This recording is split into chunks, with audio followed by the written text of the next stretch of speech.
al cielo. En el libro de Juan, el cuarto libro del Nuevo Testamento, capítulo 14, versículo 6, Jesucristo dijo: yo soy el camino, la verdad y la vida, y nadie viene al Padre sino por mí. Hay dos cosas que podemos tomar de esto. Podemos creer que es completamente cierto, o también uno puede creer, tiene toda libertad de creer, que esto es una mentira.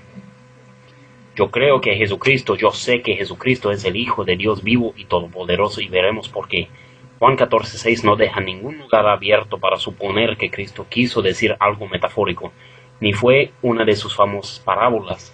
Este versículo dice lo que dice, así que veremos dónde está el Padre de Jesús. El Padre es Dios. Esto lo sabemos por las varias ocasiones en que dijo Jesucristo que Él es el Hijo de Dios. En Juan 3:16 al 18 dijo Jesús que Dios, su Padre, ama tanto al mundo que mandó a su Hijo unigénito, su único Hijo, Jesucristo, al mundo. Pero ¿por qué mandó a su Hijo? Dice el versículo 16 que le mandó para que no perezcamos, pero que tengamos vida eterna. No mandó a su Hijo para condenarnos, sino salvarnos, dice el versículo 16. Y aquel que cree en el Hijo de Dios será salvo. En Juan 9:35 al 37 es Jesucristo hablando de nuevo, y dice en el capítulo 9, en versículos anteriores, que Cristo había sanado a un hombre nacido ciego. El hombre fue testificando delante de los líderes judíos en el templo y le sacaron. Cristo fue y le encontró. Jesús le preguntó al hombre: ¿crees tú en el Hijo de Dios? El hombre preguntó: ¿quién es para que creer en él? Y vemos que Cristo le dijo: pues le has visto, y él que habla contigo, él es. En Juan capítulo 19, versículos 6 y 7, vemos que Cristo estaba delante de Pilato, un líder puesto en Jerusalén por el Imperio Romano. Los judíos de Jerusalén insistían que Cristo sea crucificado. ¿Por qué? Porque él se llamaba Hijo de Dios y según la ley judía es blasfemia y tiene que morir. Pilato le encontró sin culpa, pero fue crucificado porque los judíos insistían que muere. Fíjense que este evento en la historia de Jerusalén está documentado fuera de la Biblia. El gobierno romano requería reportes de todo. Hay varios escritores romanos que han escrito sobre lo que pasó el día que Jesús fue crucificado. Juan 20:31 dice así: pero estas se han escrito para que creáis que Jesús es el Cristo, el Hijo de Dios, y para que creyendo tengáis vida en su nombre. Ahora, si hay un Hijo, hay un Padre en algún lugar, pero ¿en dónde? En el cielo, el reino de Dios. En Mateo, el primer libro del Nuevo Testamento, capítulo 3, versículos 16 y 17, vemos que Cristo fue bautizado por Juan, su primo. Dice así la palabra de Dios: y he aquí los cielos le fueron abiertos, y vio al Espíritu de Dios que descendía como paloma, y venía sobre él, y hubo una voz de los cielos que decía: este es mi Hijo amado, en quien tengo complacencia. Luego vemos en Mateo 5:34 que el cielo es el trono de Dios. No juréis en ninguna manera, ni por el cielo, porque es el trono de Dios. Jesucristo también dio un ejemplo a sus discípulos de cómo deben orar. En Mateo 6:9 dice así: Padre nuestro que estás en los cielos. En Mateo 10:32 dice Jesús que a cualquiera que le confiese delante de los hombres, dice que él también nos confesará en el cielo delante de su Padre Dios. Ahora vemos que Jesucristo es el Hijo de Dios. Dios está en el cielo, pero lo opuesto del cielo es el infierno. Todos que van al infierno van por no creer en Jesucristo, el Hijo de Dios. Como ya hemos visto, la palabra de Dios dice estas cosas sobre el infierno, también conocido como el lago de fuego. En Marcos, el tercer libro del Nuevo Testamento, veremos en el capítulo 9, versículo 44, ¿qué es lo que dice Jesús sobre el infierno? Dice el versículo 44 que el fuego nunca se apagará y el gusano nunca morirá.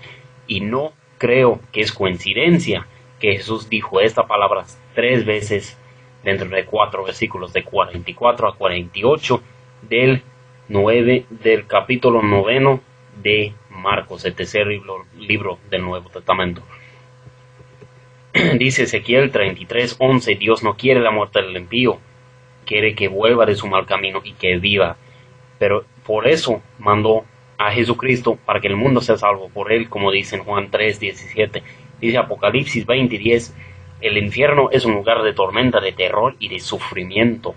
En el versículo del capítulo 20, en el último libro de la Biblia, Apocalipsis, dice que el diablo será lanzado al lago de fuego junto con la bestia y el falso profeta, y ahí pasarán la eternidad atormentados.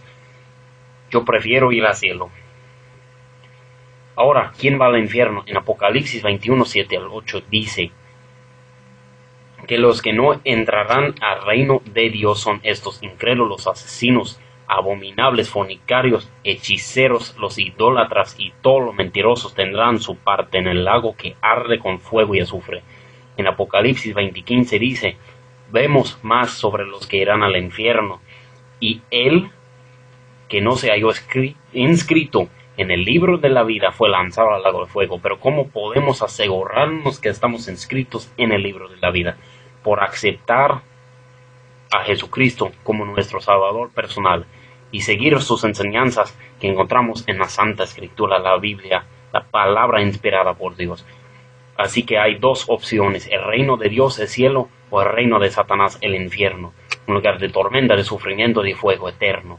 La Biblia habla claramente sobre los que no entrarán en el reino de Dios. Veremos Mateo 7:21, dice Jesús en el versículo 21. No todo que me dice Señor, Señor, entrarán en el reino de los cielos. Dice Jesús que hay que hacer la voluntad de su Padre que está en el cielo. Somos pecadores. En 1 Corintios 6:9-11 dice, hay más de las personas que no entran al cielo, entre ellos los que ya hemos visto: fornicadores, mentirosos, asesinos, hechiceros, etc. En 1 Corintios 6 hay más agregado, veremos. Dice que no nos engañemos: los adúlteros, los homosexuales, los maldicientes, los borrachos, los estafadores no entrarán tampoco. Yo personalmente, para que se quede claro que yo no estoy juzgando a nadie, solo poniendo delante de tus ojos la verdad. Yo fui fornicador y mentiroso, y yo también era muy violento. He lastimado a la gente y a mi propio cuerpo, al templo del Espíritu Santo. Yo era destinado para el infierno, pero ve qué dice de cómo escapamos de aquel lugar. Somos justificados en el nombre de Jesucristo y por el Espíritu de Dios. Cristo vino, Dios en la carne, y se sacrificó, aunque era limpio de pecado, para nosotros, para justificarnos, para borrar nuestros pecados y hacernos una criatura nueva, como dice el 2 Corintios 5:17. Y fíjense bien que al lado de un Dios perfecto, todo, sí, todo, absolutamente todo, es pecado. Aparte de andar como Dios quiere, estamos en pecado. Pero por eso hay que pedirle perdón al Señor Dios. Y eso lo hacemos por medio de Jesucristo. Dios requiere unas cosas para poder entrar al cielo. En Lucas 1:28, una mujer le habló a Jesús y comentó que los senos que él mamó son bienaventurados. Y Cristo dijo, antes bienaventurado el que oye mi palabra y lo guarde. Ahí está para los católicos que la Virgen de Guadalupe no te salvará. Ningún santito te va a salvar. El Papa no te puede salvar. Seguir la palabra de Dios vivo y todopoderoso y adorar en espíritu y en verdad, Rey de Reyes, Señor de Señores, que vive y reina para siempre. Eso es lo que te salva. No hay otro que te puede salvar. Solamente por medio de Jesucristo. Pero como Dios es perfecto y nosotros no somos perfectos, tuvo que hacer alguna manera de reconciliarnos a Él. Porque el pecado no puede entrar en el cielo. Y la manera es por el sacrificio de Jesucristo. Hechos 4:12 dice, no hay salvación en ningún otro nombre. Romanos 1:17 dice que el Evangelio de Cristo es poder de Dios para la salvación de los creyentes. También Romanos 19 dice que hay que confesar con la boca de Jesucristo es el Señor y creer en tu corazón que Dios le levantó de los muertos, serás salvo.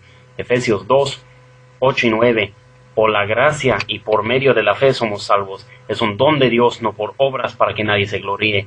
Dios es perfecto, nunca llegaremos al mismo nivel que Dios. Dios mandó a Cristo para que el mundo sea salvo por Él. De nuevo les digo que en Juan 14:6,